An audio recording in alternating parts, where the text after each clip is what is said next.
Con respecto a las preguntas de la función lineal, tenemos en primer lugar el ejemplo del resorte.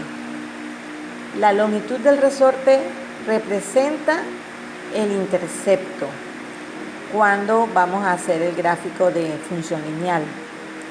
¿Por qué? Porque el resorte tiene una longitud fija. A medida que se colocan masas en el resorte, su longitud va a ir cambiando. Entonces, al hacer el gráfico de la cantidad de masa que se van colocando, vamos a notar que la longitud del resorte empieza a aumentar. Pero en esa situación la longitud del resorte nunca fue cero. Nunca fue cero porque ya el resorte tenía una longitud. Y por eso no parte del origen. Eso es lo que significaría en ese caso el tamaño o la longitud del resorte.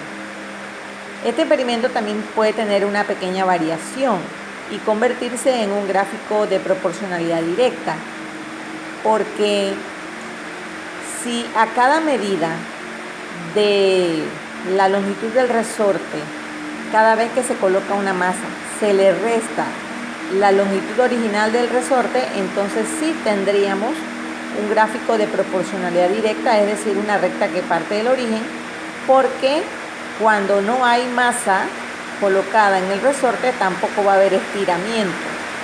En ese caso, la longitud estaría solamente representada por el estiramiento y no estaría incluyendo el tamaño del resorte. En el ejemplo 1 de la tarea, donde nos hablan de la capacidad de recuperación de los tejidos a medida que transcurren los días, solamente nos dan un par de datos donde, por ejemplo, mencionan que no hay tejido recuperado en el primer día, pero que al transcurrir 10 días hay 4,5 milímetros cuadrados de tejido recuperado. Entonces, como solo es la única información que dan, lo que hacemos es graficar esas parejas de puntos y vamos a obtener una recta. De esa recta calculamos la pendiente también con esos mismos datos y con esa información podemos determinar el intercepto. Este es uno de los ejemplos donde no nos hablan del intercepto, no hay cómo intuir cuál es el intercepto, si no calculamos primero la pendiente, graficamos y matemáticamente encontramos dicho intercepto. Por ejemplo, en este caso observemos que el intercepto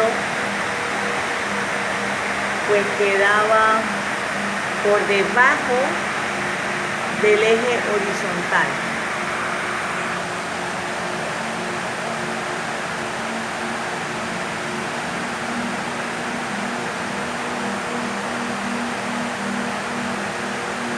Por debajo del eje horizontal, pero lo podíamos encontrar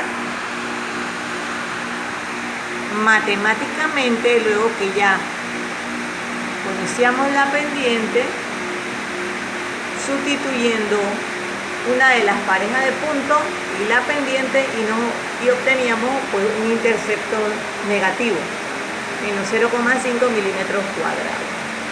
Entonces, esa es otra de las maneras para encontrar dicho intercepto. Otra de las preguntas que encontramos aquí sería ¿qué era esta expresión? Esa expresión se usa cuando no tenemos un editor de ecuaciones y ese ganchito o flechita que aparece allí es como elevar a un exponente. En otras palabras, esta expresión es la misma y igual y sub 0e elevado a la mx, que en otros libros también la puedes encontrar de esta otra manera, y igual y sub 0 x de exponencial y entre paréntesis el mx. La más usada es esta, pero en el libro de los profesores de Panamá, del libro que se usó en cuarto año, La expresión de abajo también es bastante utilizada por ellos. Y la otra, pues lo mismo, que la m es el exponente de la x. Es lo mismo que aparece acá. Bien, otra de las preguntas era: ¿a qué se parece una función potencial y a qué se parece una función exponencial? Bien, una función potencial se va a parecer más a una parábola. Porque nos está representando relaciones, por ejemplo, de área y también de volumen. La función cúbica podría aparecer, y la cúbica es una gráfica que la mitad de ella se parece a una parábola, lo único que es como simétrica. Entonces, esa es otra forma de identificar el tipo de función potencial, porque nos va a hablar acerca de datos que se refieren a área y volumen, no como en la función exponencial, que nos hablan de tasa de mortalidad, tasa de natalidad, epidemias, pandemias, decaimiento radiactivo, etc. Otra de las preguntitas: ¿a qué se parecía la función exponencial? Se parece a una hipérbola.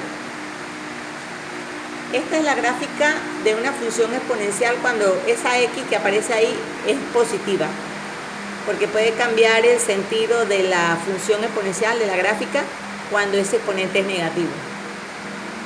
Pero podemos apreciar que en la parte de abajo esa curva se va acercando al eje horizontal. Nunca lo va a llegar a tocar, es asíntota. De la misma manera que las hipérbolas son asíntotas. En este caso, esta es una hipérbola equilátera. Hay otros tipos de hipérbola, pero siempre son asíntotas a una determinada recta. En este caso, a los ejes X y Y. Por eso, la función exponencial tiende a parecerse a una hipérbola, mientras que la función potencial tiende a parecerse a una parábola. Lo otro que también estás preguntando se refiere a por qué usar con la función exponencial el logaritmo natural y no usar el otro logaritmo. Bien, recordemos que la función exponencial se utiliza para hojas semilogarítmicas y la función potencial se utiliza con hojas doblemente logarítmicas. Son escalas diferentes al hacer una relación para la pendiente. Entonces, por las mismas propiedades de la función exponencial, la e que vemos allí, ella está relacionada con logaritmo natural. Es así como la relación que hay entre el cuadrado y la raíz cuadrada. Si tú quieres eliminar una raíz cuadrada, tú aplicas el cuadrado. Y si quieres eliminar un cuadrado, aplicas raíz cuadrada. Bueno, así mismo es con la exponencial y el logaritmo natural. Si tú quieres eliminar una e de exponencial, le aplicas logaritmo natural. Y si quieres eliminar un logaritmo natural, le aplicas exponencial.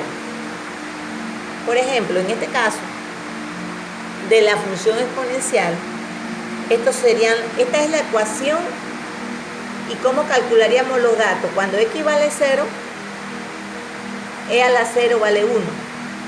Por eso tenemos aquí que para un x0 y vale 1. Pero cuando la x vale 1, quedaría que y es igual a e a la 1. Y la exponencial, tiene un valor específico. Es un decimal infinito, muy parecido a pi. Se usa el 2,71 para abreviar. Por eso, cuando la x vale 1, la y vale 2,71. De ahí la forma que se va presentando en la función exponencial. Pero hay unas propiedades que es importante conocer. Por ejemplo, el logaritmo natural de e es igual a 1. Pero si tienes el logaritmo natural de e a la x, esa x, como unas propiedades de los logaritmos, pasa como coeficiente del logaritmo natural. Y como el logaritmo natural de e es 1, 1 por x, x. Por eso es que el logaritmo natural de e a la x es igual a x, porque realmente lo que está haciendo es bajar el exponente. El logaritmo natural de o sea, el logaritmo natural elimina la e y baja la x. O sea, propiedades del logaritmo que hay que aplicarlas, y por eso cuando vamos a una función exponencial tenemos que sacar la pendiente o calcular la pendiente con el logaritmo natural y no con el otro logaritmo. Bien.